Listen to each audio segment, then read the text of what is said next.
All right. Welcome back, everyone, to another episode of the Sounds of the Hardwood podcast. On today's episode, we'll be giving our live reactions to the 2022 NBA draft.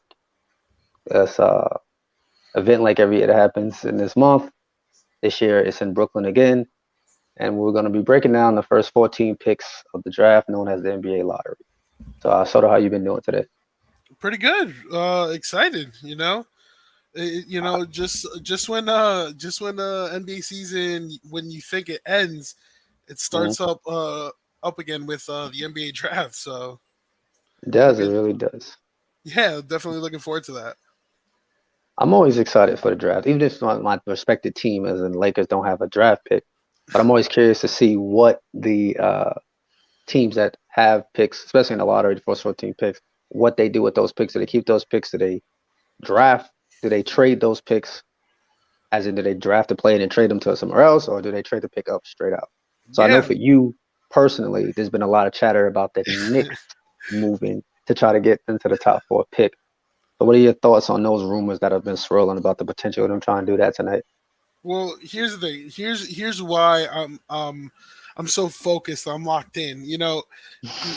We're gonna break down, as you said, we're gonna break down the lottery. First Hmm. 14 picks. Um, So you have my Knicks at 11, and then you have my other favorite team, the Spurs, at 9. Yeah. So, like you just said, I'm curious to see who moves up, who moves down. Obviously, it kind of seems like with reports going out that the Knicks are really eager to move up to 4 and 5. Hmm. It's just a matter of who are they going to give up, and it's no question that the player that they want is Jaden Ivey out of Purdue, but Yeah. do they land him? That's the biggest question, is like, what are they willing to give up? Is it going to be Randall? It's obviously going to be the 11th pick is going to be involved, Hmm. but they have a lot of trade pieces. They have Randall, they have Burks. Um, do they throw in a guy like D Rose? Like, who knows? Okay. So definitely looking forward to see what they do. Cool. Got you. Now you mentioned your Spurs. Now the Spurs also have a pick. You said the ninth pick, and they've had some rumors swirling about who they could potentially draft at that spot. But the biggest story is the rumor that they could be looking to trade Deontay Murray. Now, quickly, right before the first pick starts to come in, but because we got the draft on, keeping the track of that to make sure we don't miss the picks.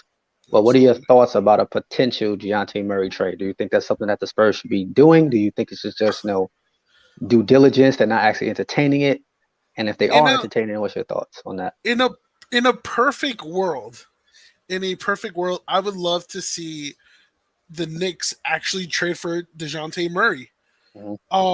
That's a need that they've had for the longest. A true point guard, and that I'm not knocking on Derrick Rose. He is a point guard, but his better days are past him. But with Dejounte Murray, he fixes a lot of the Knicks' woes, Hmm. and um, but going back to the question, I was definitely surprised to hear, like, him being available. Hmm. But I think at this point they're just pretty much entertaining it. I don't see nothing unless like a team throws them like a crazy haul, because again reports are saying that they want kind of like a Drew Holiday type package. Unless a team throws a package like that, then they'll probably like strongly consider it. But I just think they're just like feeling the offers, entertaining it at this point. Okay, makes sense. I mean, yeah, it's a big mistake, because if they do trade him, he's only 25. You can Yeah. build around him. You can definitely build, put some pieces around him. Hmm. So, when that news broke out, I was just like, pretty confused about that. Yeah. The most savage thing I saw somebody tweet that if Greg Popovich was thinking about trading Deontay Murray, then they need to put him in a nursing home. That might have been the most savage thing I've seen. I was like, damn, there'll be some angry Spurs fans out here in these streets if they don't Yeah, said that much about their great pop. He said it's time to put that man in the nursing home. They said pack him up I and said that. retire him. Not you. I said that's what I seen on Twitter. I know you said he need to retire if he trade him. You didn't go that Oh far and yeah, say put yeah. him in a Oh nursing yeah. home. I did go on a little rant on Xbox. Yeah, when I heard that, I was like, like what is Pop doing to me? But I mean, obviously, I would love, you know, if I'm the Spurs, I would love to keep him and just like Hmm. they have a nice young core. Yeah. They're just truly. I think what they're truly lacking is somebody who can play the power forward position. Probably like like a stretch four. Hmm. Because I mean, at first I wasn't a fan of Podol, but he did his thing this year. So I'm not too concerned with the five. I was, but now I'm just Hmm. concerned with the four. And again, you can build. They have Walker, they have Keldon Johnson, like Vassell. Like they have a lot of young, pieces that they can build. Got you. Now, as we speak right now, Adam Silver is doing his introduction speech on the NBA draft and the previous Okay. NBA season, and Title IX being the 50th anniversary of that, and what that has meant for women's sports and opportunities for women in this country. So he just started off the 5 minute ticker for the first Gotcha. round pick, which belongs to the Orlando Magic. Out of the available top prospects that is in this respected draft, who do you think is the best fit? Not necessarily the best player. Who is the best fit for the Orlando Magic with that number one pick? Oof, that's tough. I really think, and this is just my opinion. Mm, I feel like Chet from Gonzaga is the best okay. available player. Hmm. Um, and because he can do everything on the offensive end and on the defensive end because of his size and his wingspan.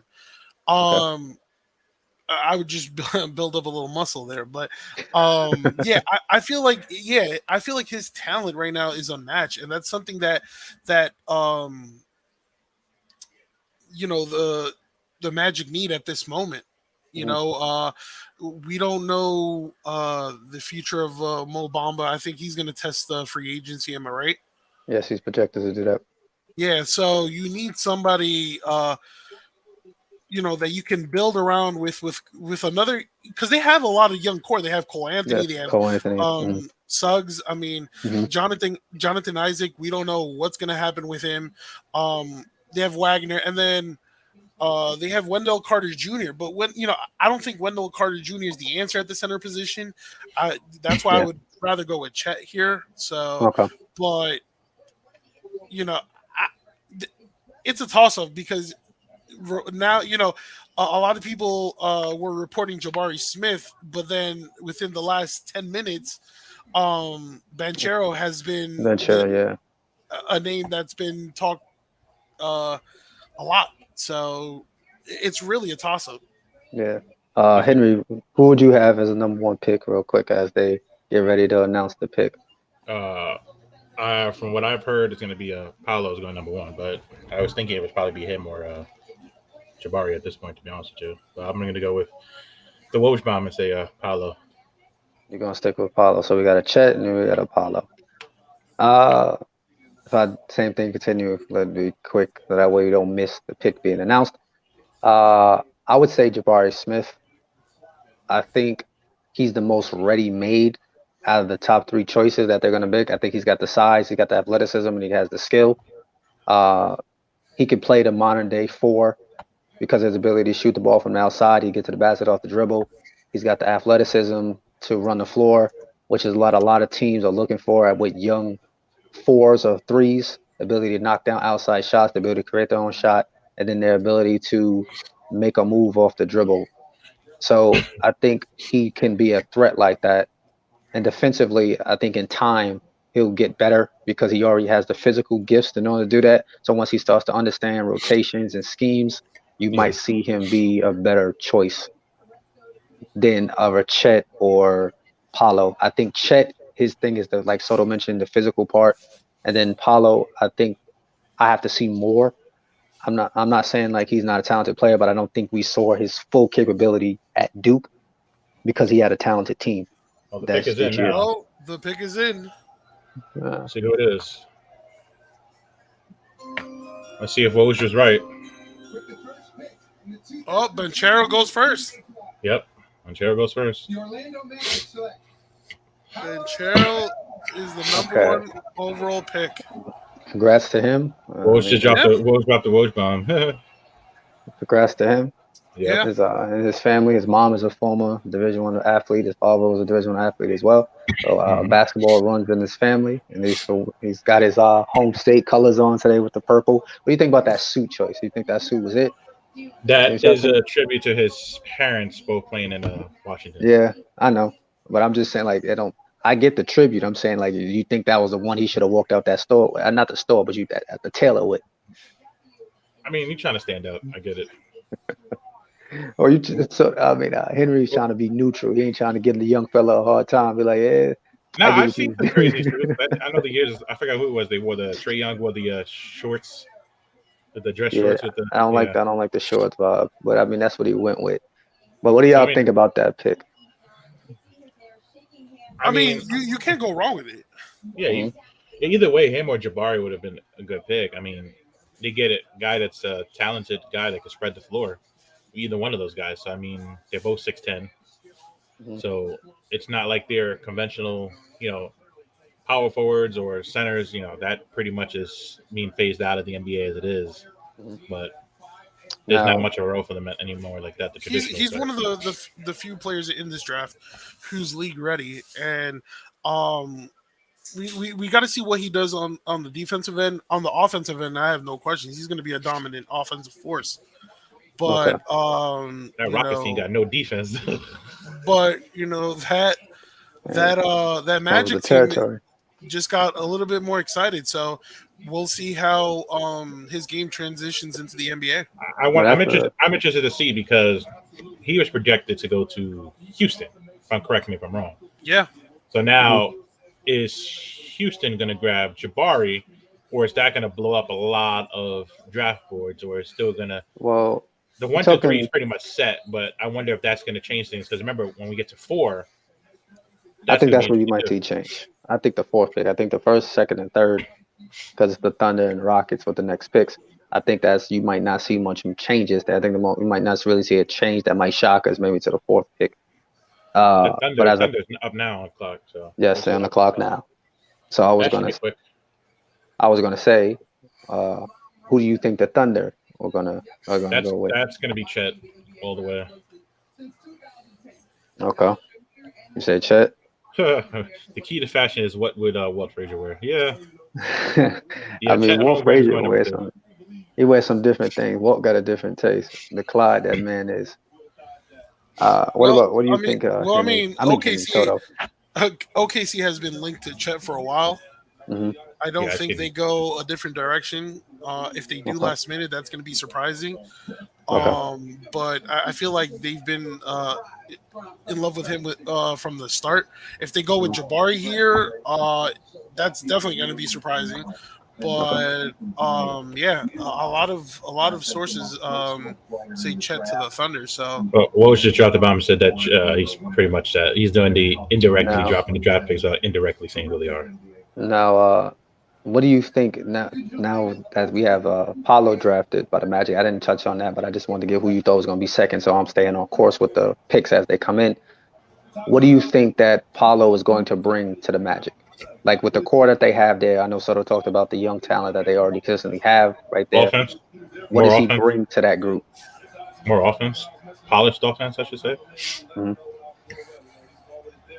Well, think about it. They have Fultz, they have Cole Anthony, they have Jonathan Isaac, hopefully coming back after being gone for like God knows how many years. Um, Mhm. Well, two maybe, seasons he's been out now. yeah, maybe they might re-sign Mobamba. They still have Wagner there, and they have him. So I mean, they got they got promising pieces there. I'm not going to say that they're there quite yet, but they're definitely taking he strides. he Okay. has like we mentioned he has a polished offensive game. I get Mhm. his defense is still a little concerning because again we don't know he still has issues on the defensive end, but you know I feel like he might be, and I'm not just comparing him, but I feel like he'll be what Aaron Gordon should have been. Okay. Fair enough. The comparison is there, and I wish not to compare them, but I feel like he's more. I think he'll be more of an all-star caliber player for the Orlando Magic. All right, I can see that. That's a good comparison. I think offensively he's more skilled coming into the draft than Aaron Gordon was. Yeah, So I think absolutely. he has that upside already. Defensively, I got to see how he looks. We didn't see a lot of flashes on defense. And I just got a comment. Coach Norman Fisher says the entire NBA has a defensive issue. Absolutely right. So he'd be just at Absolutely, home. yeah. He's gonna fit right in with every player that's already in the NBA. He really All So, will. right, the pick is in. We know it's Chet Holmgren. Chet yeah. Holmgren.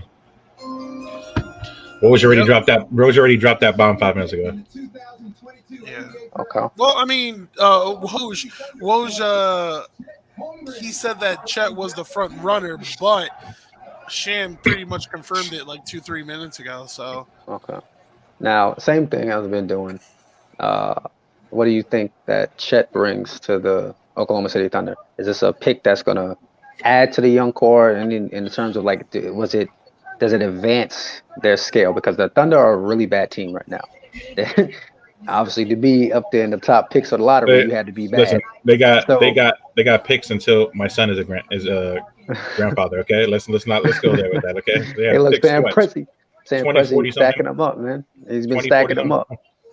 Now, is this one? Now, I'm not trying to put that type of pressure on this young man, but Sam Presti has been good. He's got some gems that he has been drafted.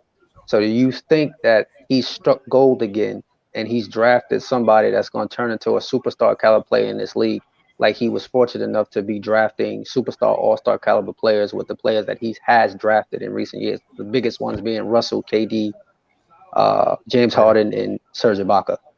That's the biggest out of the group, and now he has the group that he has there now with Shai Gilgeous-Alexander. Do you think this is another piece that he's adding to that collection of talented players?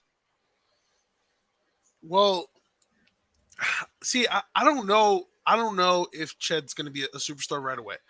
See, because I just need to see the first few games to see how he's going to be tested. Because, like I said, I said he definitely needs to put on some muscle because I feel like being so skinny, they're gonna get at him right away. The thing that he has going for him is his length, which his strength has become shot blocking. But on the offensive game, while he's a pretty he has a decent jump shot. It's how his game, and Coach Norman Fisher said this a couple minutes ago. He has concerns of how his game will transition into the NBA, and he's absolutely correct on that one. So I feel like it's the right pick. I'm just. He's gonna get destroyed in the paint, and he's gonna get destroyed anywhere near the paint. I know everybody says Giannis and KD are skinny, but they've also put on a shit ton of muscle over the years. I mean, he is really real thin. Like that is my big concern with the wear and tear that's going to have on him. I just think of it as sort of like a Porzingis when he's drafted. He's same thing. He's gained some muscle over the years, but injuries and everything else have sort of stunted him a little bit. Mm-hmm. I'm not saying that Porzingis is not an all-star caliber player and talented. Absolutely not. But if you think about it like that, just the tall players that are rail thin, just with the exception of Giannis and KD, because obviously they're another level, and not only that, they're taking care of themselves differently. Well, that's the thing with Giannis and KD. They put on weight. They put on muscle. You have to do it quickly. Yeah, and then with KP, True. Similar to Chet, like they look fragile. So I think Chet is more fragile than, to be honest with you. I just think he is like a toothpick, man. I mean, not knocking the kid's talent, because for him to be considered the number one pick, he obviously has to have some skill. But as like Coach Norman Fisher said, he's not really a perimeter player. He's more of a big. But nowadays, NBA coaches, NBA scouts, everything else, they want you to be able to do a little bit of everything. They want you to be able to move in the perimeter, move in the paint. But I think a big should always be a big. Yeah, it's good that they could defend the perimeter if needed, but they're called a big man for some reason. They're not really called a perimeter player. So Mhm. I think like for me, just like that thing that they're trying to do is they're trying to make NBA positionless. I should say. I'm not really one of those advocates for that because I think everybody should have a position. Because then if you talk about positionless players, it's just Okay. confusing for everybody. And KD Yeah. move like a perimeter. Yeah, KD Now, does, but real quick, KD's a different breed. real quick, while the Rockets are now on the clock, and we'll come back if we have the time to. Who do y'all think the Rockets should take with their third overall pick in this year's draft? It has to be Jabari It Smith. has to be Jabari, and And Will said the same thing. not only that, it's just that one, he's the best. He, he could be He's a safe pick. he's a safe pick, but if you look at the roster right now with the Rockets, they really need some front court help. You have an undersized Deshaun Tate, and you could just plug in Jabari Smith right there. Um, you could also go with Ivy, but they already have backcourt. Their backcourt Yeah, is pretty much set with Kevin hmm Porter Jr. and Jalen Green. yeah. So yeah, you And then add Dior Christian, excuse me, Joshua Christian off the bench. Yeah, yeah. they're pretty set at guard. I feel like they were going to go Jabari just because they were going to draft Paolo, but obviously that changed their plan. But still, either way, they're still going to get basically top tier prospect. So I think it's Jabari. I don't think it's anybody else but Jabari. I agree. Usually I try to see if I could find somebody different so that we all always don't say the same thing. I'm not saying like it's a scripted thing, but so we don't all just sit here and be like, I agree all the time. But this is a moment where I think that's the best pick for the reason that Soto mentioned they don't have front court players at all. They pretty Yeah, much play small ball, and I don't think their team is built to really play like that. They do that out of necessity. Uh, I don't like comparing players, but I think if I had to, for people watching and listening, I think he reminds me a little bit of Amari Stoudemire, of that guy with that size and strength and athleticism. So Well, he's there a you go. guy that they can immediately put him in scenarios there where you they go. can pick and roll and pick and pop. Yep, Jabari Smith. Yeah, Jabari Smith. So now, with that said, we've kind of already given our reasoning of why we felt that is a good pick. So it's not. So I'm not going to send you the same pattern, the same question. So this is more the lines of the Rockets have a long time until they're going to be good again. So from that standpoint, what do you think is going to be a realistic time frame for this young team to finally start to look like a competitive team again? I can't really give you a time frame because they're still very, very young. I think they're making mistakes trading away the vets they got in their team because all young teams need veterans, and I think they're No, trading. but here's the thing. I feel like you would keep like with rumors around Eric Gordon. It's like yes, you're right. You need vets, but you need Mm-hmm. vets like him if you're a championship caliber team. Mm-hmm. Right. And right now, I would say like Yeah, but with the Rockets personalities, are think about it. the You got the Rockets guys that are have egos. yeah. I think the Rockets still have a long way to go. Yeah. Makes sense. Yeah, they Now, still have a long way to go.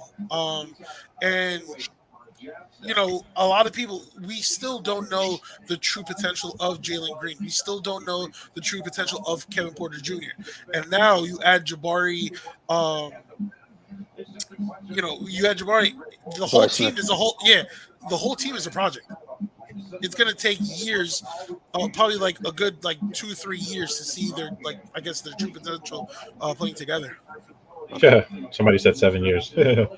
Now that they, Listen, I think that's probably might be because they're in the West. Like the first two teams yeah, have the luxury of their Eastern Conference team, so it's a little bit of a shorter curve to get themselves competitive again.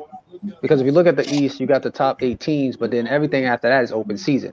You pretty much don't know where those other teams fall 9 through. If you talk about the playing tournament, 9 and 10, so it could be a little easier for them to.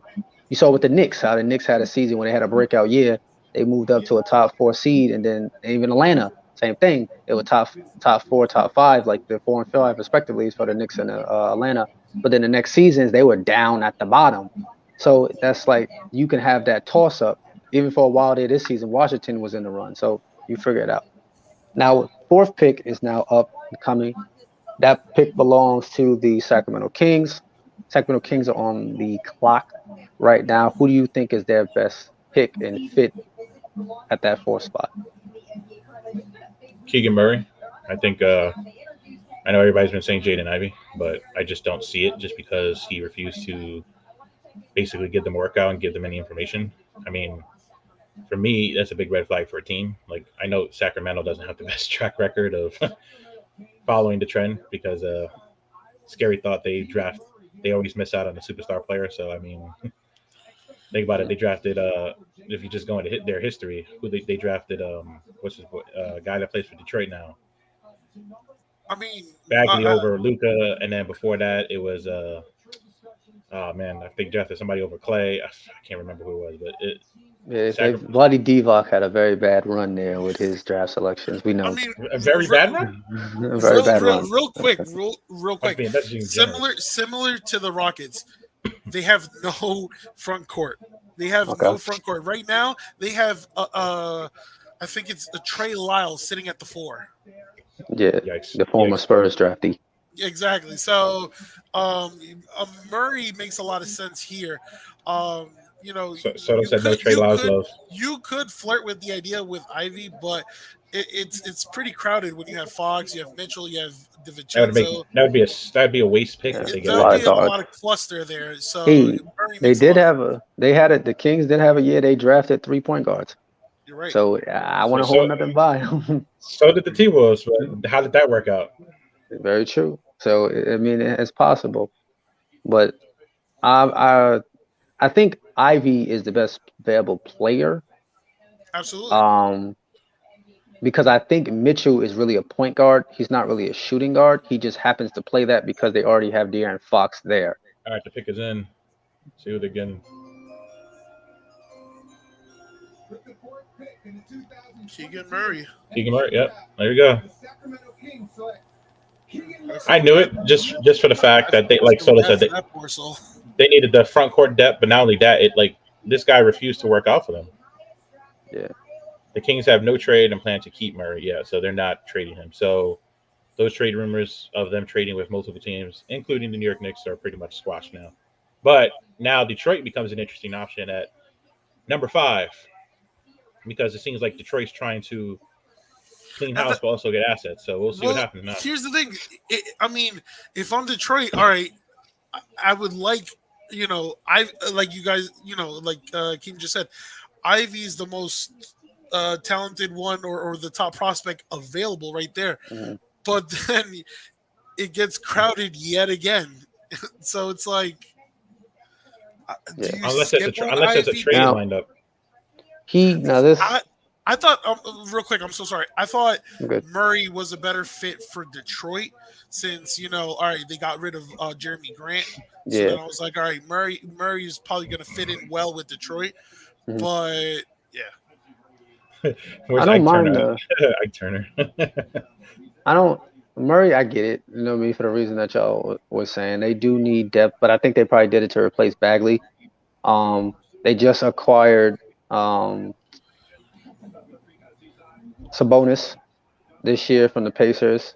So that's a big that they have on their team currently. So I think if you put in another big that can play alongside him, another skilled big that can, space the floor a little bit, can score on an interior, then that kind of solidifies your 4 and your 5 spot.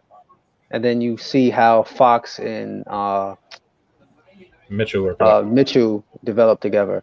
I still think they need a 3. I don't think Barnes is going to be that solution long term. So hopefully we'll see what they do to solve that and plug that hole.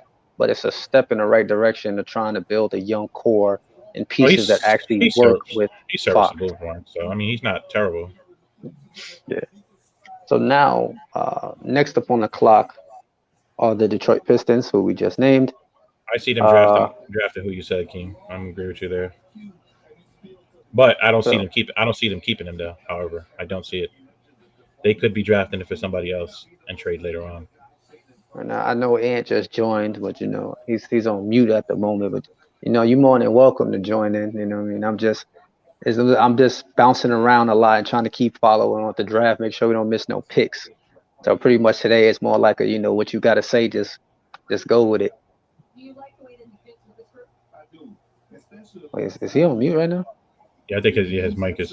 Are you probably, muted? You have some technical difficulties over there? Can you hear me now? Yeah. Yeah. Okay. All right. But yeah, Henry, you're the one playing it in the background, right? I got a couple of us got it on. Oh, okay. Well, no, the last pick I heard it from you. Yeah, But, I have it. In the I background. missed the first two picks. I'm getting settled in and stuff. But I feel like the first two picks kind of were predictable. I mean, those two players could have went. One could have went first. One could have went second. And interchangeable. The Magic again, get another player, young player. The question is, when are they going to finally put these young pieces together and make something work? Like they're always, in the lottery pick every year. The past I lost count how many years they've been in the damn lottery pick, and it's like, but yet Since the again, white. yeah, you see OKC having picks, but you see they make good picks. They trade some away. They help build these young players and develop these players. That's a team that does what they're supposed to do with these picks. I feel like Orlando just picks just to pick, and then it's just there. Like, I don't know. Now, who you think Detroit's going to take since they own the clock currently? The next best player, I would hope they take. I mean, I'm pretty sure they probably don't really need him, but it's just a smart thing to do. I would say Jaden Ivey. You say Jaden Ivey? Okay. Yeah. I mean, they got a lot of guards. Yeah, they have a lot of guards, but you have to take the next best player at that point because, I mean, looking at the rest of the potential lottery picks, I don't really see another. Yeah, they would be having to take a stretch. Unless they it's a lot of guards because all the forwards went first. That's what I'm saying. They have to take a stretch pick. Yeah, unless they take Ivy and trade him. Unless they. That's what I'm saying. Maybe use them. Or maybe they take. Maybe this is our first jump. Maybe they go with the kid Jalen Duren from Memphis. Maybe this is the pick that rocks the boat. Now he was a projected ninth pick to the Spurs, but maybe this is the rock the boat pick where we see somebody get drafted ahead of where they were. Yeah. Because I don't see if the Pistons draft a guard, somebody get traded out of that guard spot that they currently have. That's what I'm thinking. I mean, I get it, but I think if they draft Jaden Ivey, I think there's going to be more to it because, like, again, you're talking about a crowded backcourt in Detroit. So I think that either they drafted him just because he's the best available, like Ant and you've been saying, but I think that there's a trade because a lot of teams have wanted that fifth pick and Jaden Ivey. So teams that have wanted that pick are like the New York Knicks for one. The Hawks that at the start. Hawks have wanted that. There's a couple teams that want that pick. Now, the asking price for that pick is probably astronomical. However, the talent that Jaden Ivey will fit well with the team, like New York. I don't know how it fit with Detroit because the problem is you already got Cade there, and you already got Saban Lee and a couple other pieces there as well. Well, you know what it is? They're sick of Killian Hayes. They're sick of Killian Hayes. Like they thought he was going to. Good point. The pick is coming in now. Oh, it is Jaden Ivey. I think they drafted him. However, I don't think that pick is going to stick. I'm going to go with that. I think that's going to be a traded pick. Jalen Rose is hype. I think that's going to be a traded pick. To who? I don't know. But I don't know. I think you trade. I think they might keep him and trade one of the million other guards you got. I think they're gonna trade Ivy and get a player and another pick later in the lottery. I think that's what they're gonna do. I'm gonna say a stretch. Like it's not a stretch like in terms of a pick, but I'm saying like on that kid's talent, Jaden Ivey. I think he's the best ready-made scorer in the NBA in the draft this year, not the NBA in the draft. I think he's the best scorer you could draft. And if there's one thing Detroit cannot do right now, is they cannot score. Facts. They're not terrible defensively, but they cannot score. So I think if you bring him in, that allows Cade to go back to being a point guard because he is not a two guard, which he plays sometimes because they have Killian Hayes in the way. You put him at the point, and then Jaden Ivey can play off guard at the two spot. And then now you have your one and your two. Saddiq Bey is really a three. He's not really a four. He plays it because they had Grant there. But I Yeah. think now he'll slide back to the 4, and then you figure out your 4 and your 5 from there. So my thing is, I guess I'll just interject real quick before we get ready to talk about, the next pick or whatever. But my It's the thing 6th is, pick of the Pacers. yeah, Pacers, yeah. So as a Knicks fan, and I guess I'll ask Soto this question. There's been rumored trades about the Knicks trying to trade up to either 4th or 5th, and the rumored trade for the Pistons was the 11th pick, another pick in the future, first round, a couple seconds, and a couple swaps with Julius Randle to the Pistons for that 5th pick.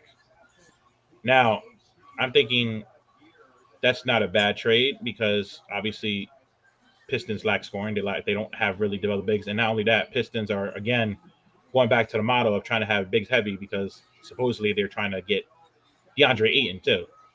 So then you're talking about possibly potentially having a team with Cade, possibly Ayton, and if they were to do a trade with the Knicks to get Randall, that's not really a bad 3. And then you have Sadiq Bey, and you have all the other pieces. That's not really a bad team, and it's still a young, up and coming team. So it seems like a lot of teams are trying to develop young and also take other players, I guess, from other teams. I'm not saying they're taking Ayton, but obviously that's been the chatter that's been going on. And Knicks have been consistently linked between the 4th and 5th pick.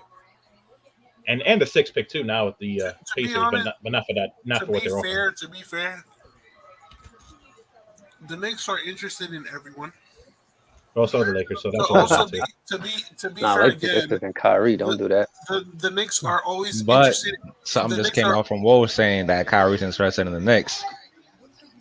That's one of the teams on the list. Well, Just Well, saying. the Lakers, the Clippers, the Knicks, and I'm just gonna the laugh. Heat. Yeah, I'm just gonna laugh if I don't see the Heat working. no, I don't. I'm gonna laugh, and I said this. I said this a couple years ago, even before I started doing the podcast. I'm gonna laugh if Kyrie winds up going to the Knicks, even though I don't want him on the Knicks because of all the headache and everything he does.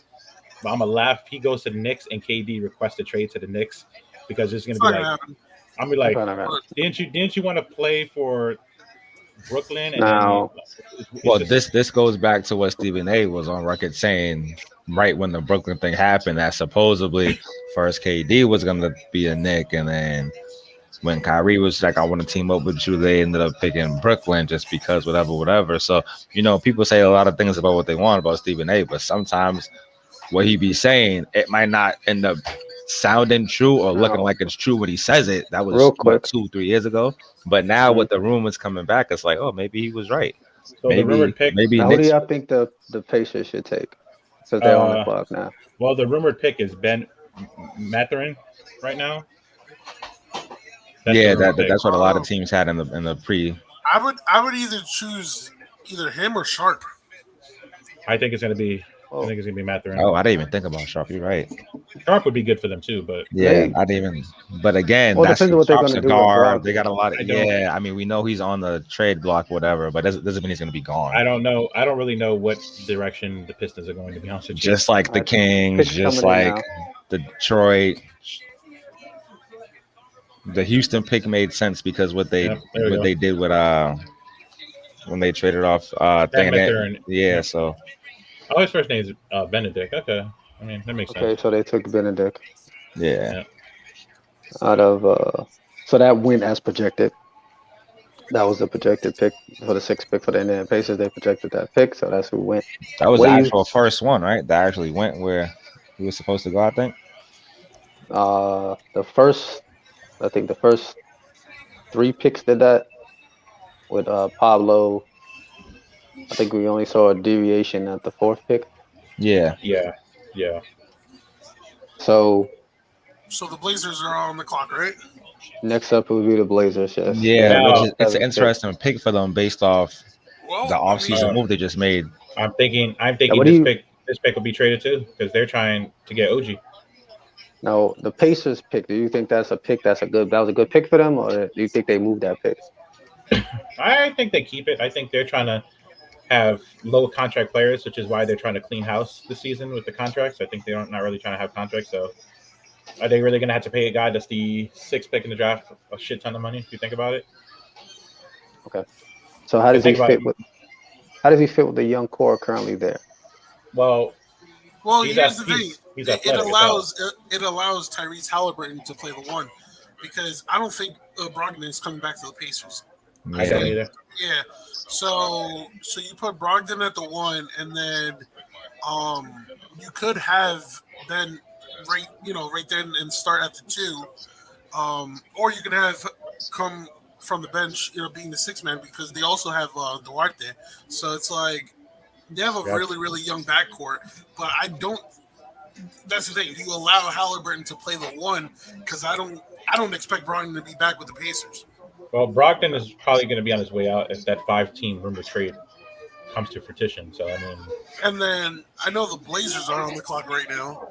I want to see if the Who, yeah. Blazers. I want Who to are see if they? the Blazers trade this pick because I, they've I, been Who do you pushing think the OG. Blazers going to take? honestly, That's the key. so if they keep the pick, I think you would go with Sharp here. They need a two guard. With Dame and Grant, it's like all right, they're set. They're set there, and then True.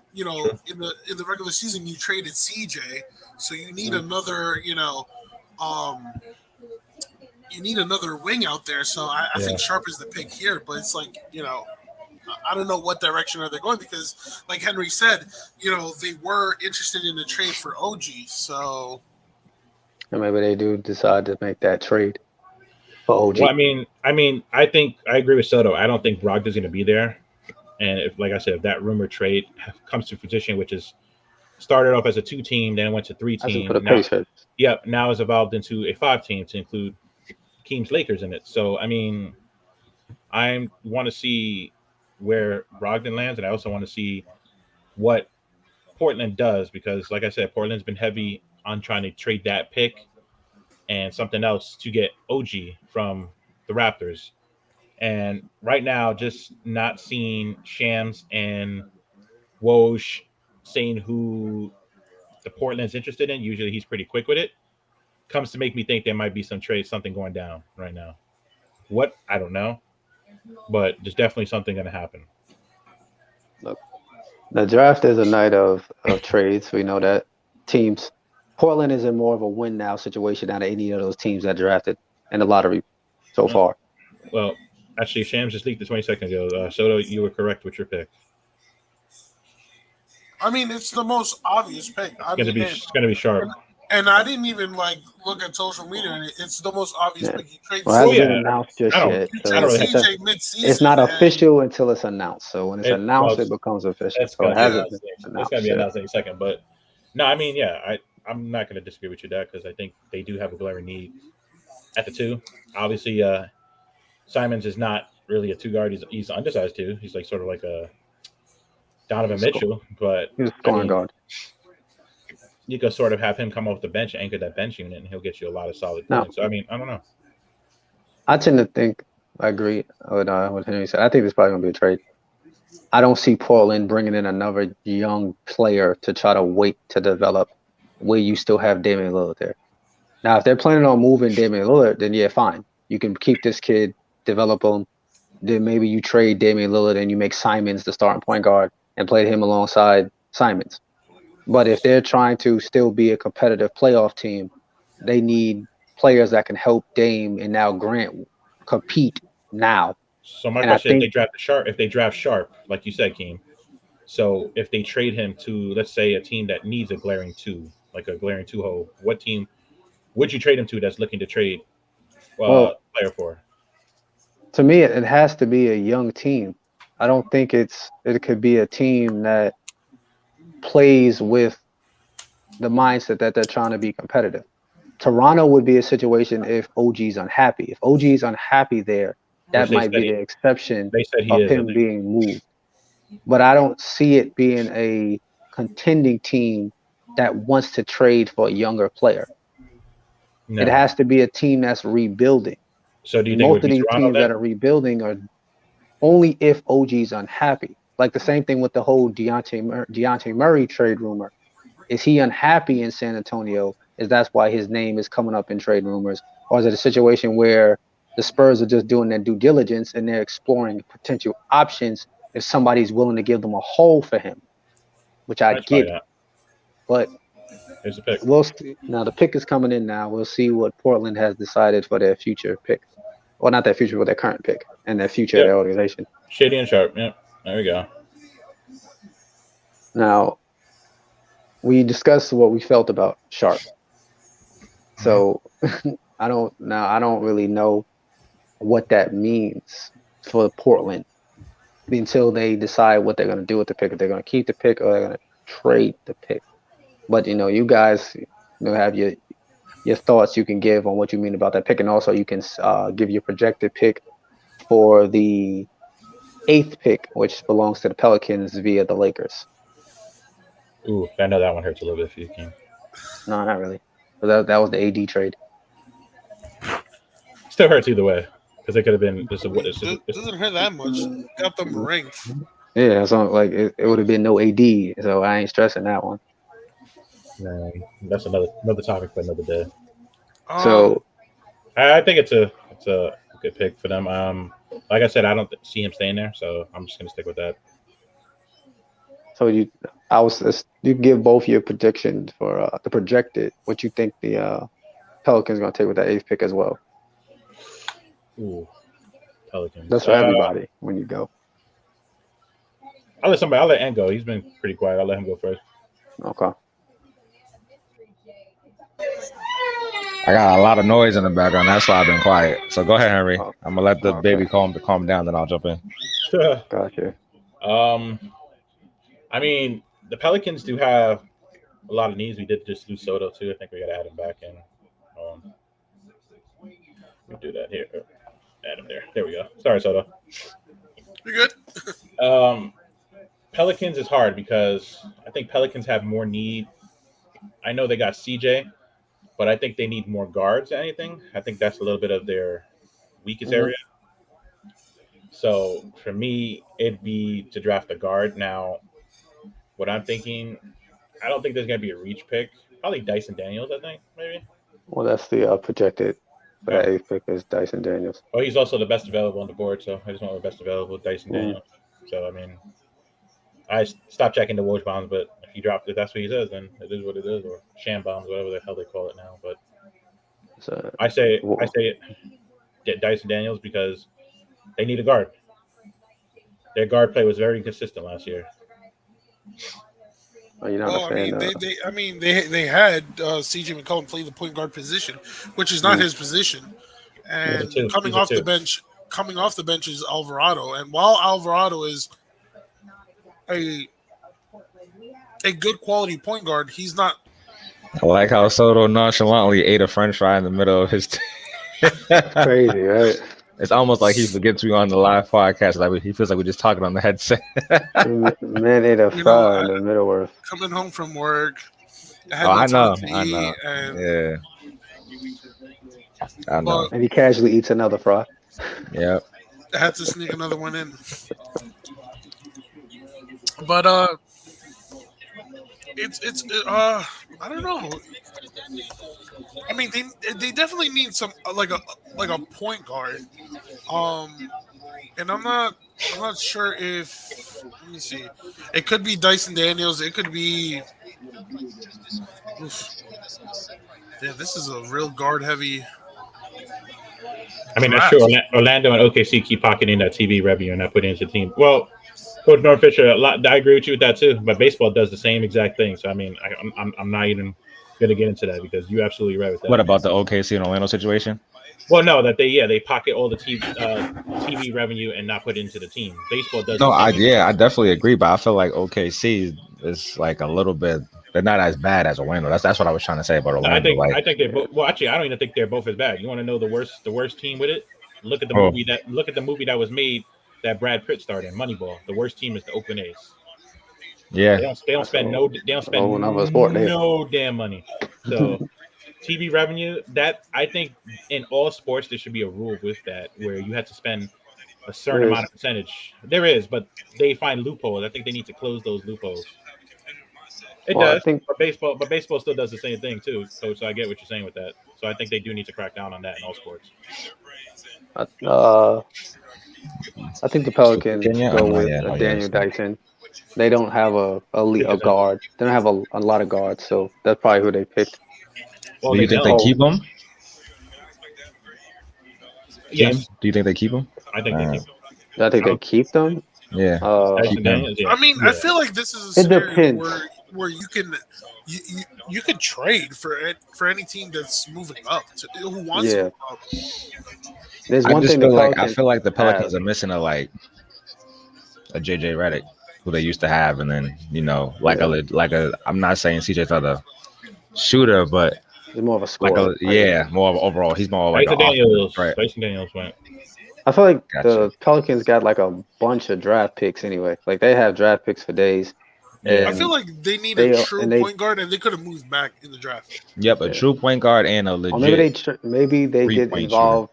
Maybe they get involved in that Brogdon conversation. Maybe drafting this kid is Oh. another guard option, and then they have draft picks. Maybe that gives them the assets now to go to Indiana and say we have a guard that we drafted that you might be interested in, and then we have some draft picks that you might be interested in, and package together something to get Brogdon, and then that gives them a defensive playmaking point guard in Brogdon. Now you got your scoring guard and CJ McCollum. You got Brandon Ingram. You have Zion coming back, and then you have Steven Adams.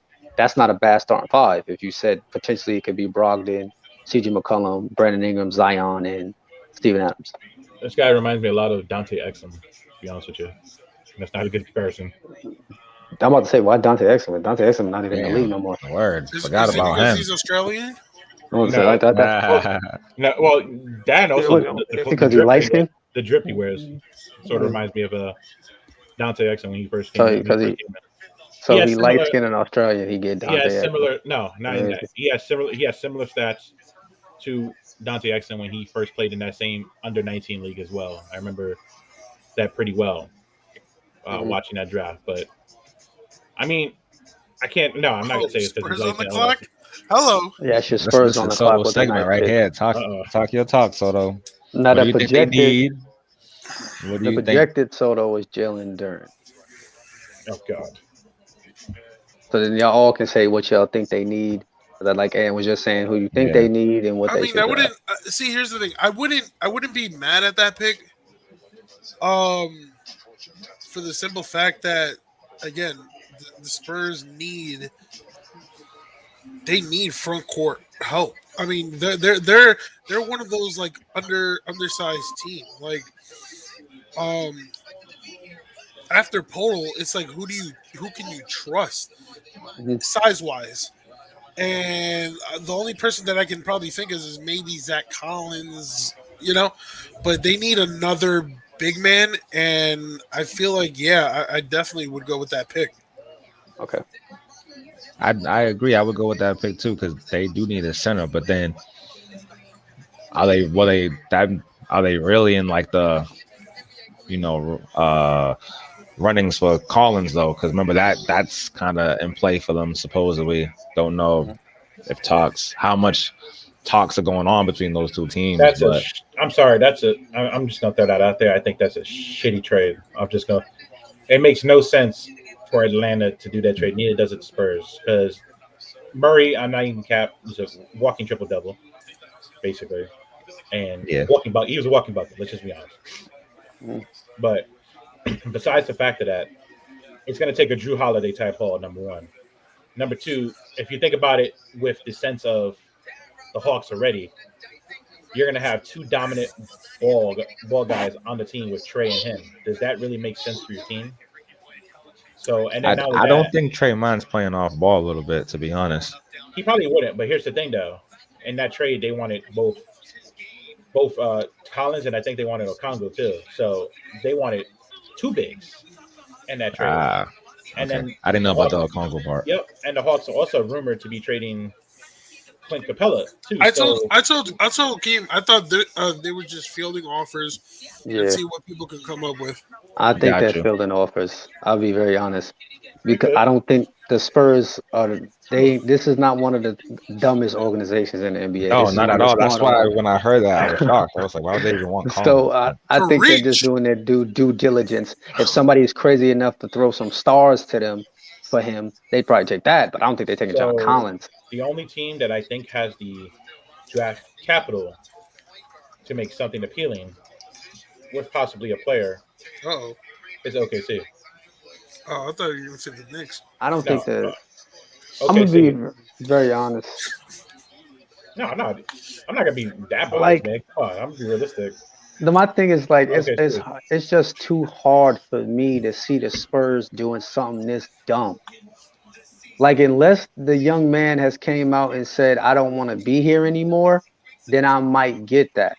But for the Spurs history, I'm a bank on the side of their rap sheet that they make good decisions as an organization. I don't think they're gonna do that. And here's Now the thing. My fault.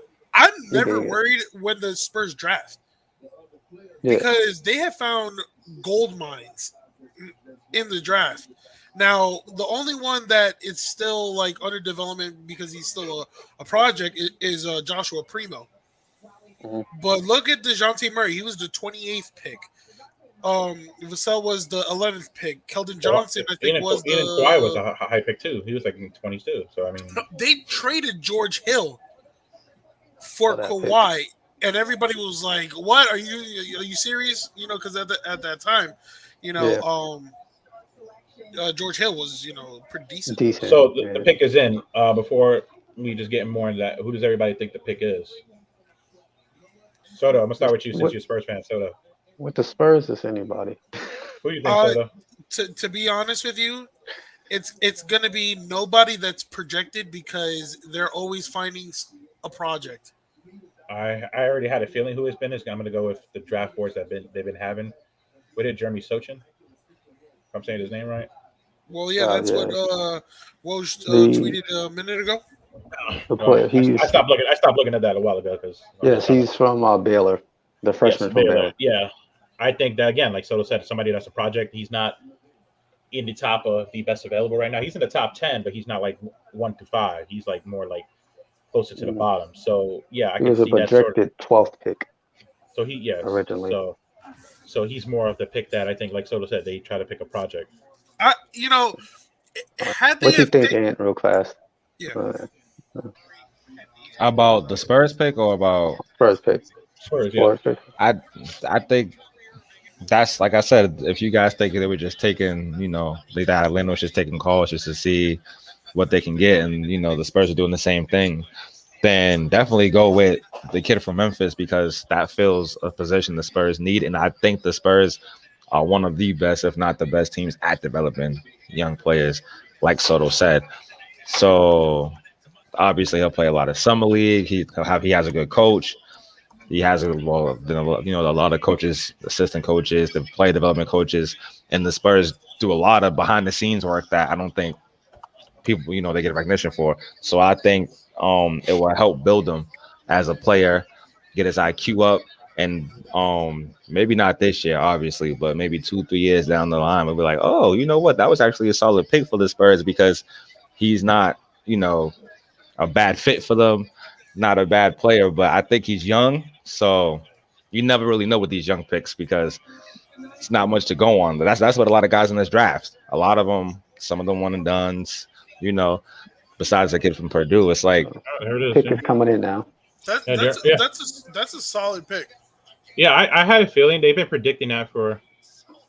We've been predicting that for a minute. So I mean, they say the Spurs like to pick guys that have a ooze potential and they could just develop slowly. That's what I'm saying. Yeah, he has a lot of potential, and they love that challenge to try to bring potential out of players.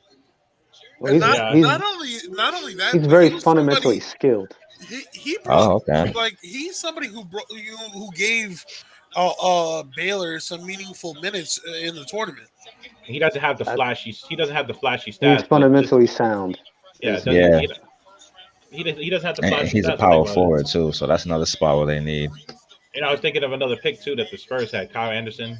It's another one that turned out to be a solid player. Slow-mo. Jersey Sonic. Slow-mo. Yeah, but think about it. The Spurs have a way of developing players and them being successful. I mean, seeing that he's a foreign-born player, it makes more sense. I didn't realize that he was a foreign-born player, but it makes a lot. I didn't even notice that either. I knew that because that means that his fundamental skills are probably more to a liking of what the Spurs want. A big that probably has the ability to do things the right way. Yeah. The kid from Memphis, he's an athletic skilled player. And not only that, I think what the Spurs love about him is that he's a versatile defender. So Hmm. you can have him guard the 2, the 3, the 4, and they'll be more than happy with that. So I like it. I Yeah, like it. not a bad pick.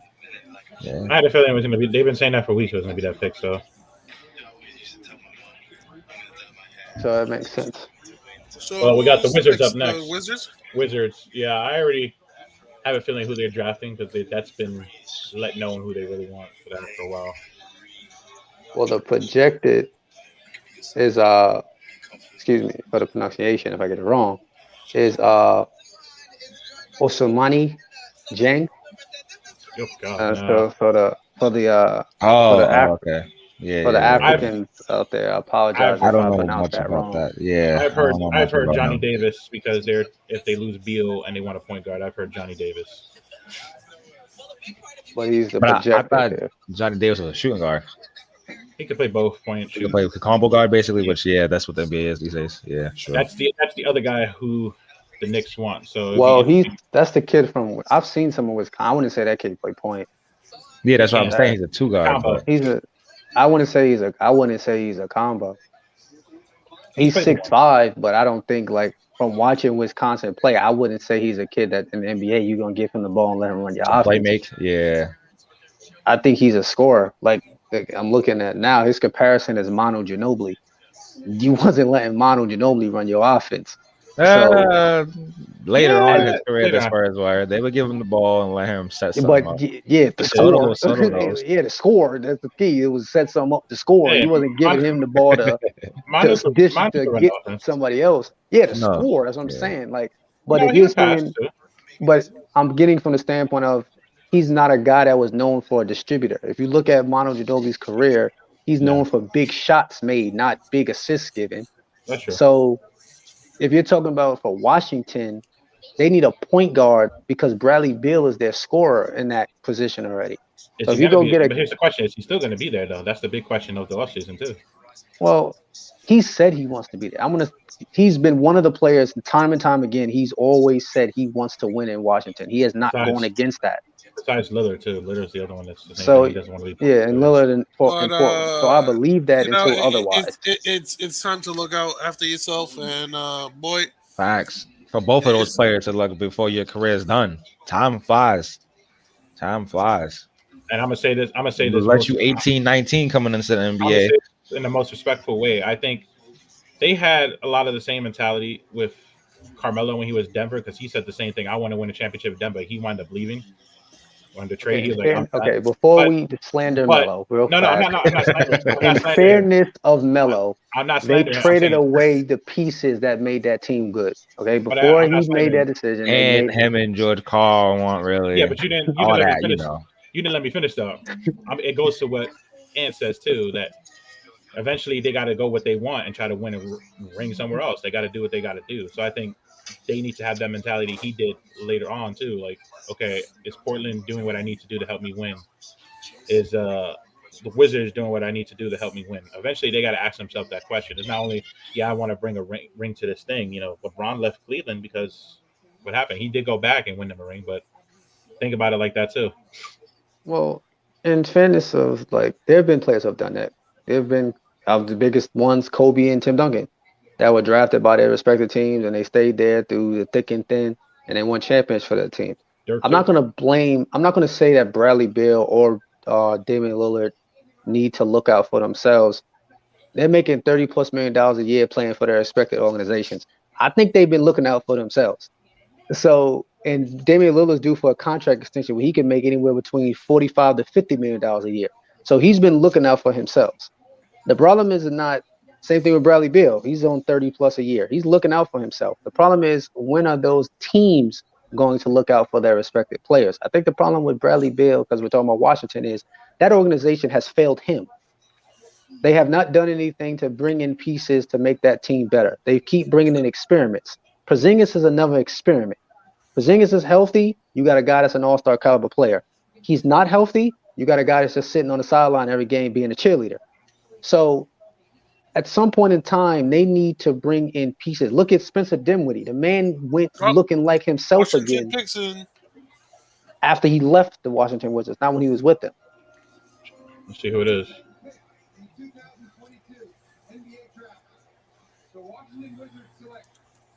Johnny Davis. Yeah, there we go. They've been saying that for a couple of days too. There was who you said, King, before, but for some reason they did change it. So that means the Knicks are next. The Knicks have the 11th pick. Now we don't know who they're going to take because the players that were. So as a Knicks fan, I really want Adrian Griffin. This will be my last pick before I'm out of here, but for me, I want Adrian Griffin. I want Adrian Griffin because either all right. So after Barrett, there's no debt. There's no debt in the small forward position. So when you want to give Barrett some resting time, that's when you plug in Griffin. Oh, they got Reddish. What you mean? But Reddish is being talked in trades. That's a name that's being thrown in trade talks. Mm-hmm. And got you. That's the thing, and I feel like I think they'll plug that pretty well. I'm pretty sure if Johnny Davis was available, or or the trade would have happened, then they would have been a lot better. Because as of right now, the next starting point guard is Alec Burks. But what I've heard is that the Knicks, even though Jaden Ivey was still drafted with that pick, the Knicks are still trying to work out a trade with Detroit to bring him to New York. So we'll see who the pick is this time around. They could trade the pick because now that Grant is gone, there's a need for Julius Randle. If they were going to draft a player, I'm going to take a stretch pick here, and I'm going to say they would take the kid. Remember his name, Tari Easton. From LSU. Yeah. Because he's a 3-and-D type of small player. Forward though. Yeah. He's a small forward. He's a 3-and-D type of guy, and I think you could put him in the starting five. I think Barrett is better at the 2, in my opinion. I think I like him at the 2 more than the 3. And if you got a 3-and-D, that fits Tibbs' mindset. A guy that's a long, athletic wing that can defend and can shoot from the outside. He doesn't need the ball in his hand.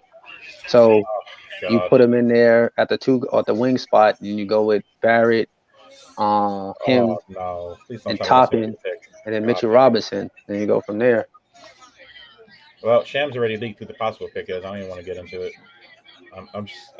That means you don't like the pick, so get into it. It's what Keem said before. The pick that the Spurs are going to pick. Ousmane Dieng. Yep, Dieng. Yep. The kid from France. I could see the Knicks trading it. Honestly, I don't see the Knicks keeping this pick. Well, he's just what I mean. He could be the Mitchell Robinson backup plan if they think Mitchell Robinson is going to leave. If they're going to let him walk because they don't want to give him that big money, then that could be the backup plan to him. There's an option. No. Knicks for foreign players. Just no. I'm not getting into it. We had the unicorn. We traded him. Who was drafted before the unicorn? Before that was foreign. Oh, this is great. I mean, still a small forward, so it still brings you depth in that position. Oh, fuck the small forward now. I mean, and like Keem said, y'all still got Cam, bro. If they actually play him, I'm gonna quote the Major League movie. Oh, the season's already over. It's done. Throw in the towel. Wow, giving up on the season already. No training camp, no nothing. Shit. Man. And they go Stephen A going on a rant. That's Henry. That's what Henry wants to do. Listen, he gonna wait till he's by himself. Bro, the Knicks are drafting a guy from France. Did they not learn with Frank Nitti? I mean, Frank Nitti that wasn't his fault. The Knicks was just he's not a point guard. They tried to make him a point guard. That's not his game. That's on y'all. It wasn't good. Period. He was a reach. Frank Nitti was a second-round pick. I don't think he was a second. Nobody had him as a second-round pick. There wasn't a person that scouted Frank Ntilikina that had Frank Ntilikina as a second-round pick. They had Frank as a top 10 pick. He was a top 10 pick that whole entire draft. Whoever I ain't even gonna let you disrespect that man's like that. Whoever scouted him must have been an idiot. So. All right, my thing is, and quote me wrong, if Dieng is actually the pick, he's 19. I'm gonna hear what the fans. I gotta hear the fans' reaction to this. He's 6'9" with a 7 Yes. wingspan. They must think they drafted the second coming of Giannis. Yeah, probably. Well, his comparisons are like they say he has a high upside to be like a Kyle Anderson, Paul George type of player. I mean, they say he.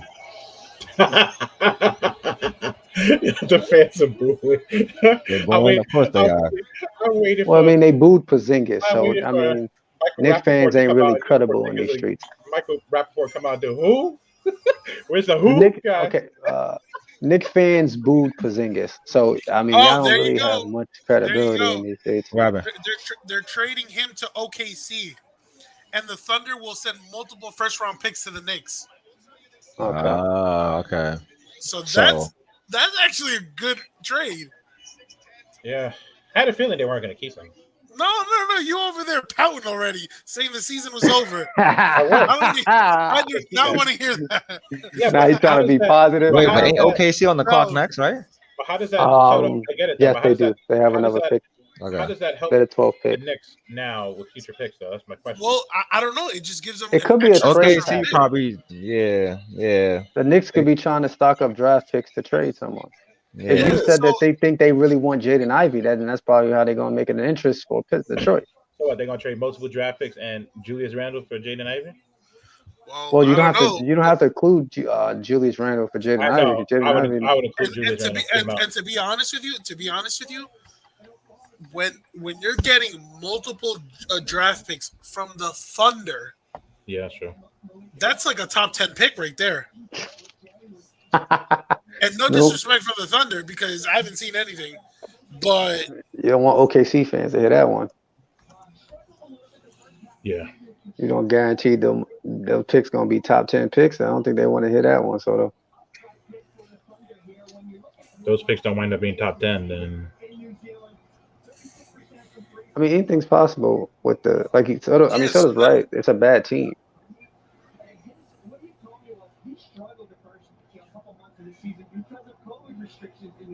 So I don't know. yeah. So now the question becomes, what draft picks did the Knicks get? Did they get the next draft pick? year 2035. We all have to see what the Knicks do with those picks that they're gonna get. What are they gonna do? What's the grand scheme of those picks? It has to be they're packaging them for a trade. It has to be. Mm-hmm. For who? Yeah, but multiple first round picks. What picks though? It must be this year and like 2029. Somebody said 2067 first round pick and 2098 first round pick.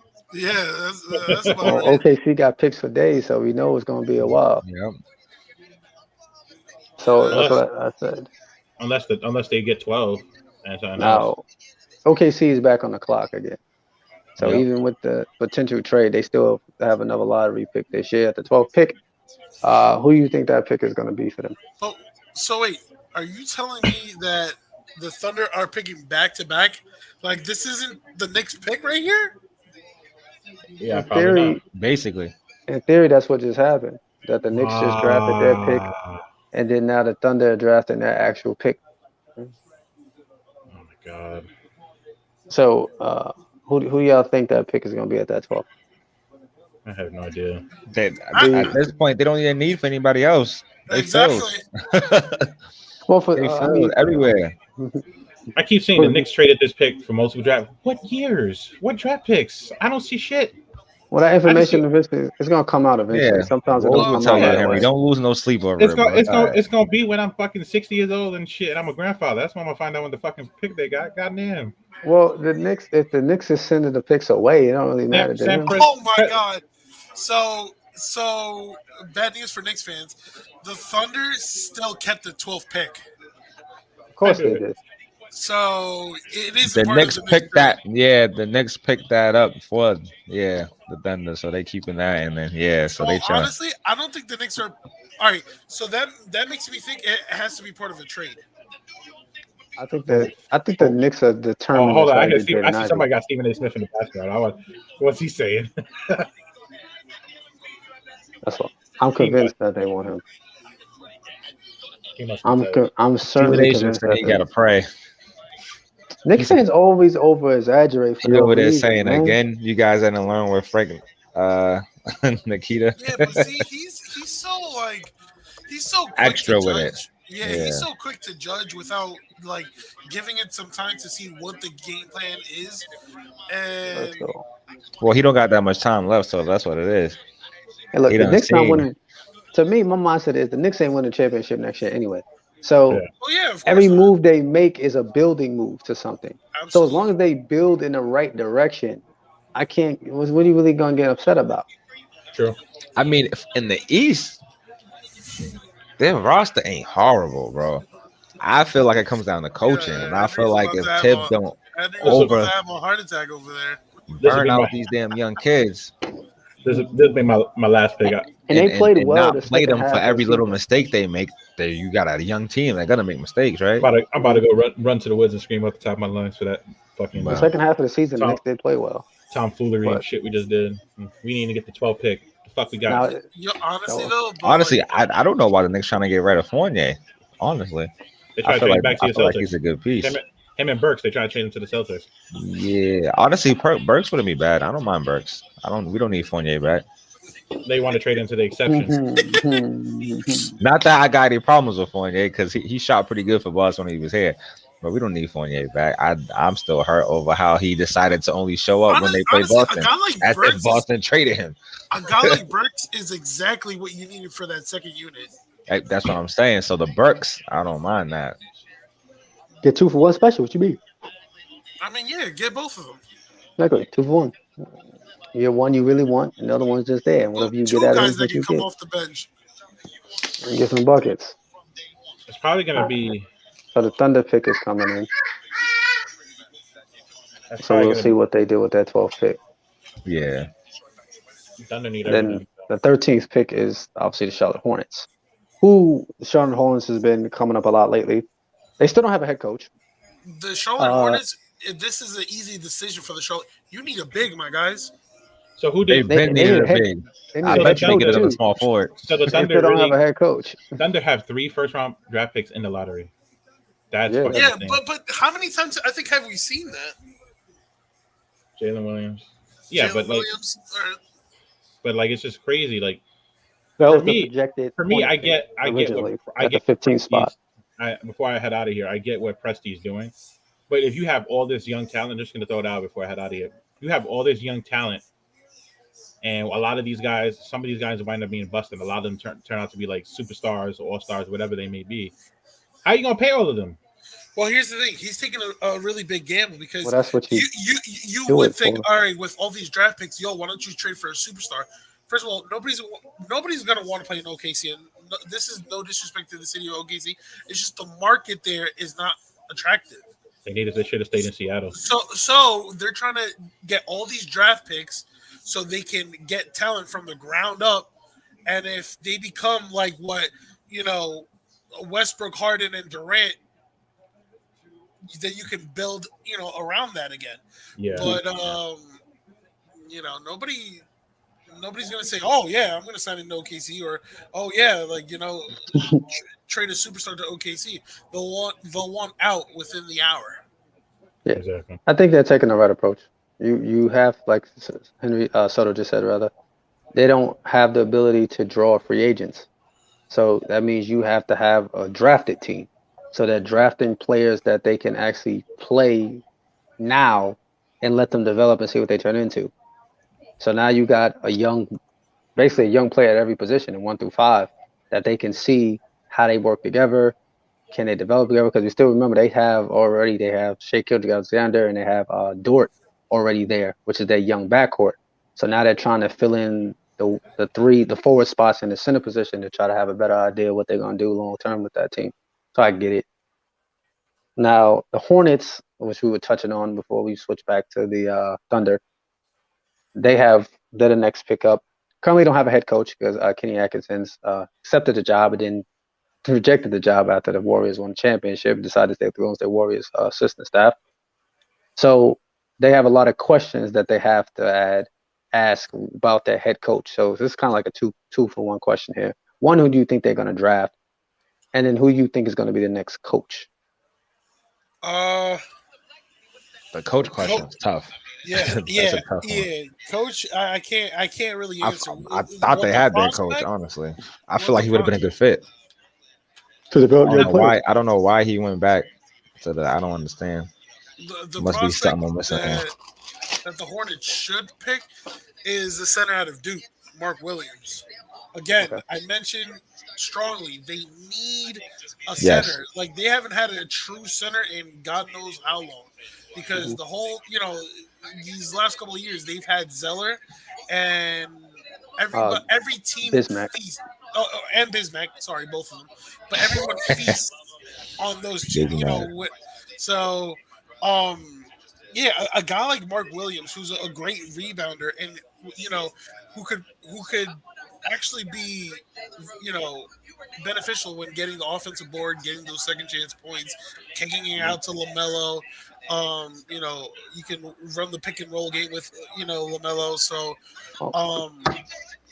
and he has scary athleticism for a tall guy. So, if the Charlottes are smart enough, you know what, Mark Williams is right there. I would go after him. What do you think, Ant? I'm gonna steal your pop's answer. I'm saying Mike D'Antoni. Got you. I mean, I wasn't thinking that at first, but when I just read the comment, I'm like, doesn't seem like a bad idea. The way the offense D'Antoni likes to run, Absolutely. that would be Melo will be a perfect point guard for that situation. That fits Melo best. Yes, exactly. Which makes it good. D'Antoni can burn him out the same way he burned Harden out in Houston. Oh God, they ain't trying to hear that out here in these streets, Ant. But it's a joke. I mean, he's young; he can handle all that. But I think honestly, I will honestly be a good fit because we know he's not gonna end up in Philly. I mean, I know Pete's not on, but Pete would literally lose his mind if somehow D'Antoni ended up in Philly. I think Doc stays in Philly, so D'Antoni being in Charlotte would be good. But pick wise, either the center that Soto said or Jalen Duren, because those are both the number 1 and number 2 ranked centers in the draft. Yep. So both of them will fit. Both of them have high athleticism. Alonzo's a great pick and roll player. I mean, not Alonzo. Melo's a great pick and roll player at a young age who will still get better. And then they have Rozier, and Rozier's also pretty good at pick and roll too. So it's just like you have to have a legit center / rim protector who fits that offense, but makes the other team be like, oh, okay, they do have a big second guess going to the rim, just because their guards aren't bad defensively, their wings aren't bad defensively, they're all right. But when you don't have a center, it's like you can only keep people in front of you for so long.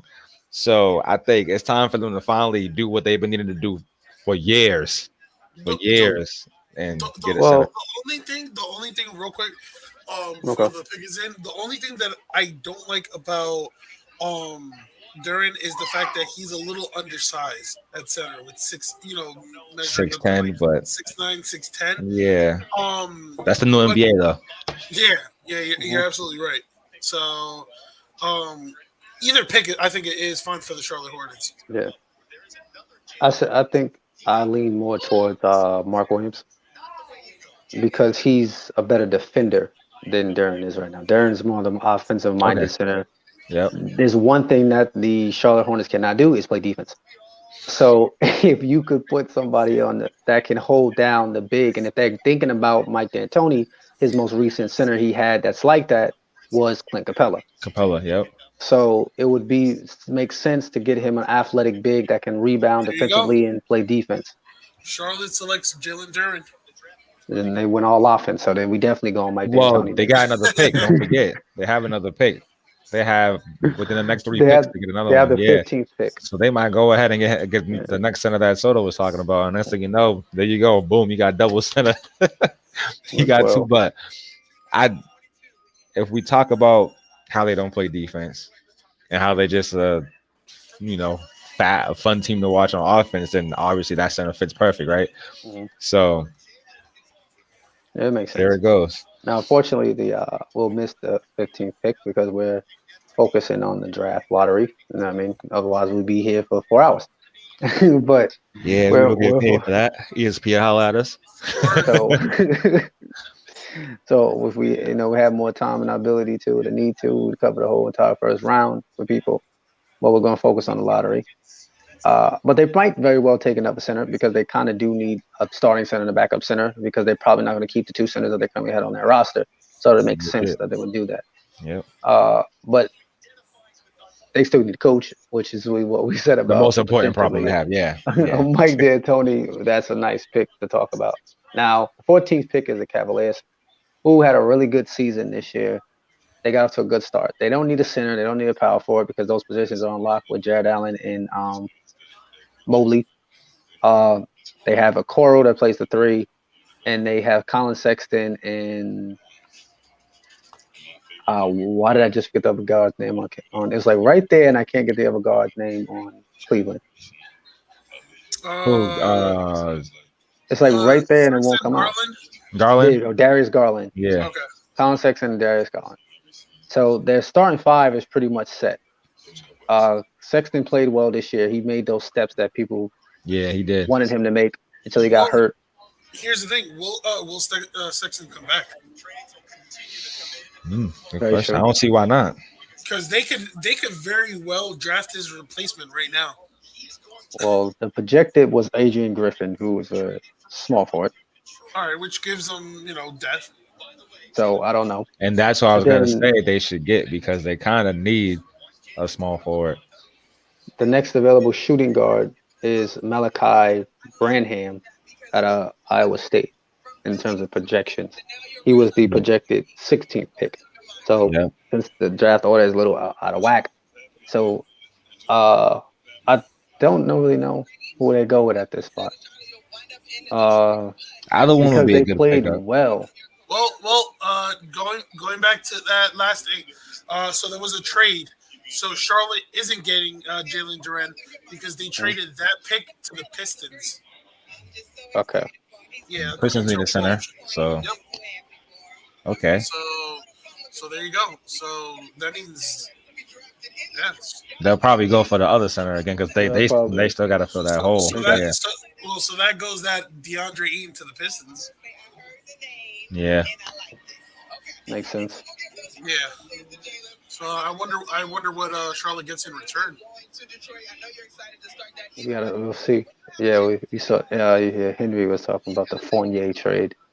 Knicks make a bold offer, and everybody, the Celtics. Realistically, they could take him back because he does. Then you feel that shooting role that you need.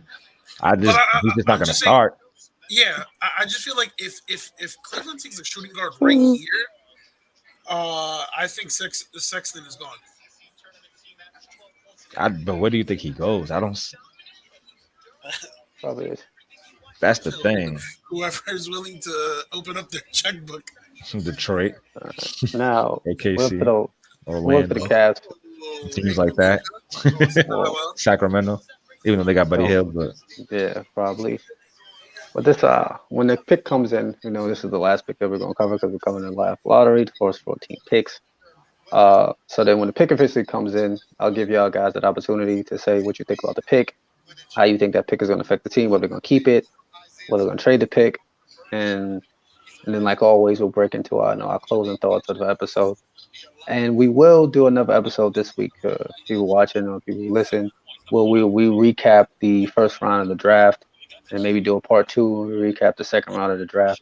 Second round don't always have that great much of a conversation theory because some of those players end up on the G League. But definitely we will recap the 15th to 30th pick and see how any trades that go on the course of the night and during the course of the week that we missed to talk about this evening. Whenever this has to be the longest wait time for a pick we've had tonight. Word. Like this shit went like 10 minutes. Isn't every pick 5 minutes? It seems like they're taking their sweet time. Now maybe that means there's a team. There's a trade. You gotta eat this. Let's see what type of sandwich we I'm got trying over to eat my there. Yeah, sandwich. usually when it's this long, you're right. They're gonna pick somebody that we didn't think they were gonna Bro, pick. I'm Come to like, find out, Woj gonna drop the bomb, talking about they're gonna trade him. That's how it's kind of been the past two picks, right? It's taking a So long time. the picks in. So they took the kid. That's the guard from Kansas. from Kansas. So Yeah. that means Sexton is likely on his way out. Damn, I didn't see that pick coming. I was hoping they would take AJ Griffin. Honestly, I feel like that's the play they needed. Where was he I just- projected? I think he was projected like 16, 17 range. Yeah, I was just gonna say that if they They got a had shooting guard, projected 18th to the Bulls originally. 18. All right, I just thought I mean he is a 3-and-D kind of guy. So it fits their Pairing mold. with Isaac Okoro. yep, yeah, you're right. You could fit him with that. That could not they're right gonna away, go- but in a couple years that could be a dangerous. Yeah, If they're gonna say that they're gonna go with Darius Garland at the point and then plug them Yeah. at the 2 and the 3, Yep, it's a nice They keep little it- young core. and keep with that size and defensive 6'6", mindset. 215. Yeah, he's a Because I think Okoro is like 6'7", 6'8", so he can Yeah. get away playing the 3. He Yeah. can play the 2. By the way, that pick that I said that Duran was going to. What did I say? The Pistons. yeah. So according to Woj, the Pistons are sending the Hornets the 2025 first round pick via Milwaukee. And for those who don't know, Detroit got that pick from Portland in the Grant deal yesterday. Okay, Oh, okay. Yeah. so that's the so- draft movement that you always see with the trades in the middle of the draft night. So that brings us to the end of the lottery. So, like, one last question before you. I know I usually give y'all guys your closing thoughts segment. What do you think about the lottery today? Those 14 picks, dude. Who are the winners and the losers? I know it's early to say that because the players haven't developed or even played a game yet, but who are you most excited for? Where you say, I really think they got a really good pick for that team? Uh I'm Go ahead, say not Sarah. all at once.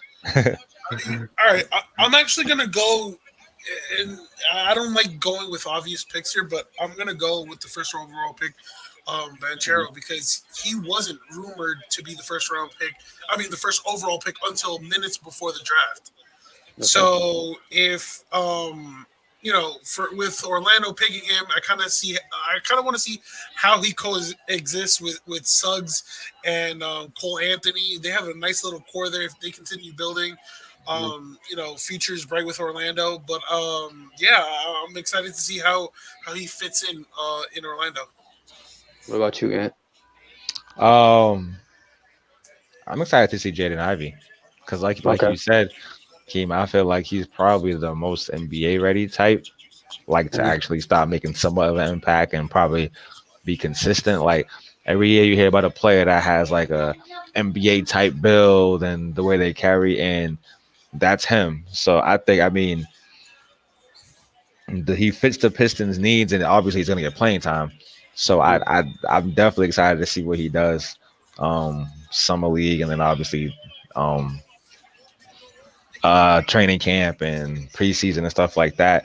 And then Okay. so I think that could be the biggest winner, but also I would say Jabari Smith. I think that's a good pick. The dude from Auburn. I think that's a good pick for Houston based off the moves they made with Christian Wood and all that. That could also be. But again, with Houston, just like most of these teams that had early picks, it's kind of like we don't really know what direction the team's going yet. So like you said, it's early to pick winners and losers until we see them on the floor and all that. But based off, I guess we're going off potential. Yeah, potential. Those two guys right there, like, besides the obvious ones, like Soda picked the obvious one. I'm not going to go there. We know he'll probably do good, but yeah. So. Okay, so you got you went Ivy and Smith. What happened? Knicks trade Kemba to the Pistons. For who? They acquired Jalen Duren. Okay. So Okay, he's been- so someone call up Henry and see how he feels now. Interesting. That's an interesting trade. That's an interesting trade. Like, all right, That whatever. is. Caught me off guard. Does that mean Mitch could be on the move, or maybe just a backup for Mitch?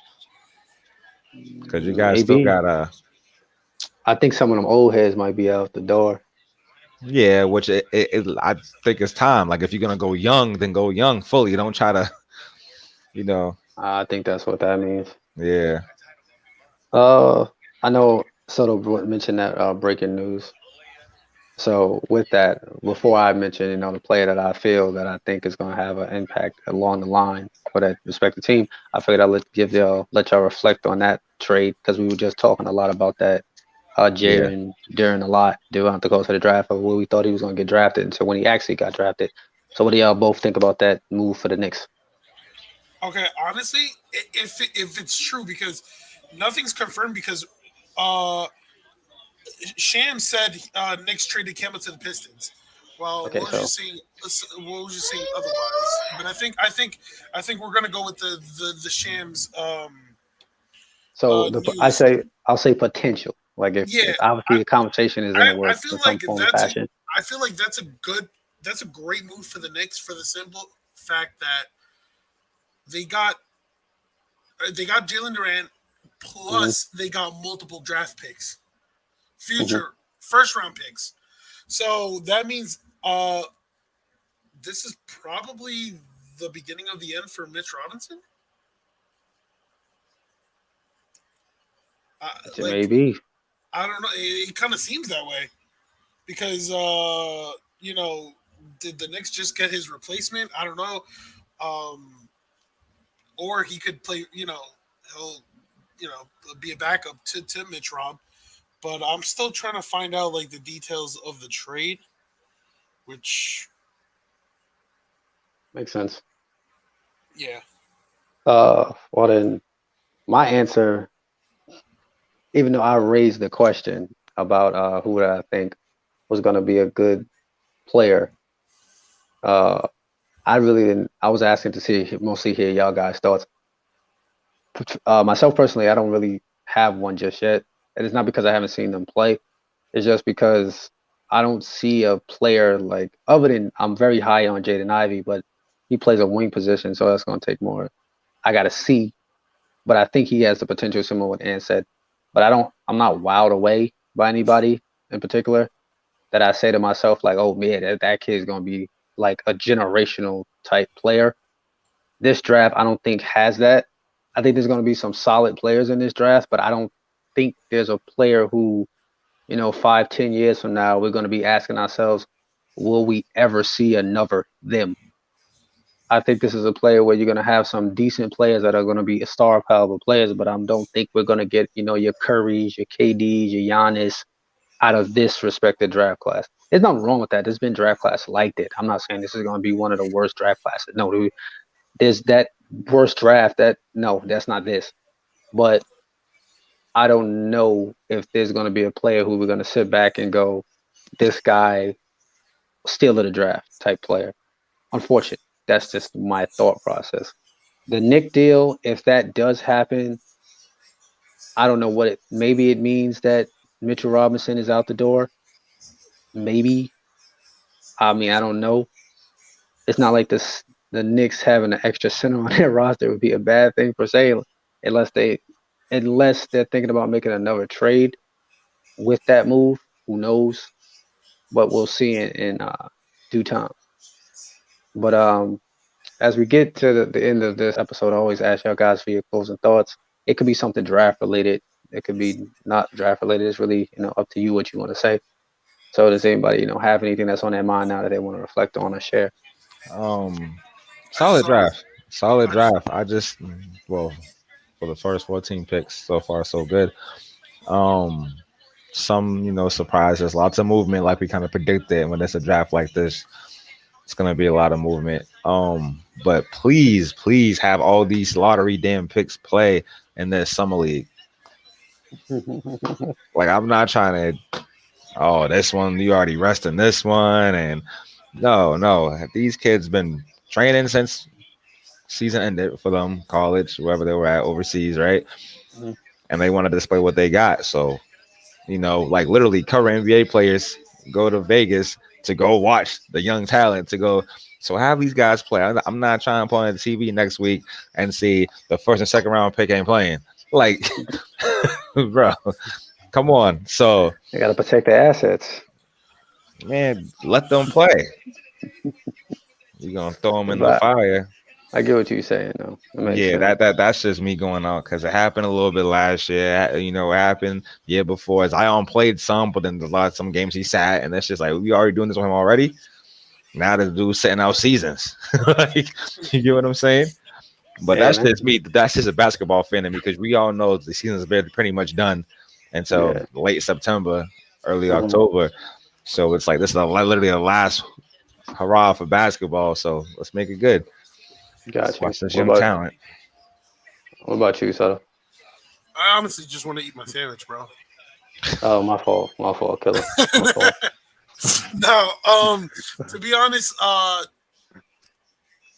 you know, I wasn't too hyped about this draft class. I've said it, multiple times. Like, it's not the usual hype when there's, like a deep amount of talent. Mhm. But to be honest with you, I just can't wait for the season to start again. I really can't. I feel like OKC with the trades they did. I feel like that's the team to. Uh, I'm not gonna say like watch out for because they're not gonna like compete or anything, but you just want Mhm. to see how their rookies respond. Right now they have two or three players that they drafted, or Chet. They got that guy from France, so it's intriguing. There's a big mystery surrounding OKC, so I kind of want to see how that all comes along. Got you. Same. Echo on the same statement. I just want to see the summer league. Uh, Summer league is usually exciting. Those matchups. I think that's like the hungriest basketball we see in the NBA. Because when the first few months of the season starts in NBA, everybody kind of like feeling their way out and trying to get learned systems. And the teams that are really good sometimes are like kind of on like cruise control a little bit. Like, yeah, we know we're gonna win these games. So I think the summer league provides the closest thing to like playoff environment basketball because you got guys fighting for jobs sometimes in those environments. I'm curious to see, who the has been players that make appearances on these rosters. I'm curious to see those more so than the draft picks. So those are mostly the interesting ones. The guys who used to be in the league that are now humbly on these rosters trying to fight their way back into the league. Those sometimes make for interesting matchups. None of them actually make the team, but it's a feel good story. That's the other thing too. I like the feel good stories of the summer league. Like that person that's a undrafted player that's found their way onto a summer league roster. It sometimes goes on a run during the summer league. It's always fun to watch that sometimes too. Yeah, yeah, good point. I feel like that happens almost every year. Yep, it's always that undrafted person that just got picked up because it was just a fill in for the roster spot, and now he's frying everybody that got picked before him because he has that chip on his shoulder. So you're absolutely right. That's actually a good, a good point. So, but like I said earlier, we were covering the lottery picks, the first 14 picks. We did our best ability to cover those and keep them current and keep them coming in so that way we stayed on course with the actual draft itself and quickly give our opinions and who we thought were going to be the upcoming picks in this year's lottery pick. We'll do another episode where we break down the remaining of those first round picks, the 15th to the 30th, and go a little bit more detail on the winners and losers per se. When we got everybody here and get all their opinions on what they felt on the draft and who their respective team selected at that point in time. I know Henry with the Nick News coming in gonna want to have his own special barstool segment where he can sit there and talk about what he thinks the Knicks should be doing. And And also I all the know, future trades that are going to happen between now and then. yeah, I know, yeah, he's sleep. Henry definitely sleeping with his volume on high tonight, so we can hear them Woj alerts and those sham alerts come through, so he can have them ready for when we do our next podcast. I mean, No shot there at all, Henry. Just make sure you credit your sources when you say it. You know what I mean? That's credit 101. You can't go Sometimes sham. them sources is questionable though. So So you know what I mean, you can't say such and such said I think. That ain't that. You got to give credit to the source that you got it from. But when he's back, I'll let him have his moment where he can talk about his Knicks because he wanted to rant. I could saw the nostril flare up. He was ready to go, but he had to step away and attend to his home life, family needs. But like always, if you miss any part of our live podcast, you can watch it again on our YouTube channel, Sounds of Hardwood Podcast. It is also on our Twitter, capital S, capital O, capital T, Hardwood Pod. If you want to catch it on there, if you prefer an audio version of our podcast, we do post audio versions on Apple Podcasts, Anchor, and Spotify. And we also post a video version of our podcast, which is similar to our live version of our podcast on Anchor as well. So thanks for listening. Thanks for watching. And like always, we'll catch you on the next one. We out. And that's another reason why I need him.